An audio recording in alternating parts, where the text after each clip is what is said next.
আচ্ছা, আপনার একটু ভিতরে আসেন। দেখেন খামারে আজকে হঠাৎ করে আসছি, এসে কেস চেক করতে যায় দেখি আমার এই যে দেখেন মারা গেছে।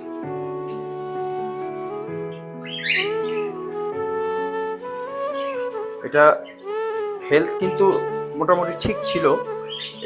এই যে যদি এইভাবে দেখি তো কোনো শরীর টরীর আগের থেকে শুকায় নেই, কিন্তু হুট করে এটা মারা গেছে। এটা যে কোনো কারণেই মারা যেতে পারে, স্ট্রোক করে মারা যেতে পারে। যেহেতু ফার্মে এখানে অনেক গরম, অনেক রোদ পড়ে, আমার এটা টিন শেড করা, তো হয়তো গরম থেকেও মারা যেতে পারে। আমি জানি না এটা কি কারণে মারা গেল। কিছুদিন আগেও আমার আরেকটা পাখি মারা গেছে।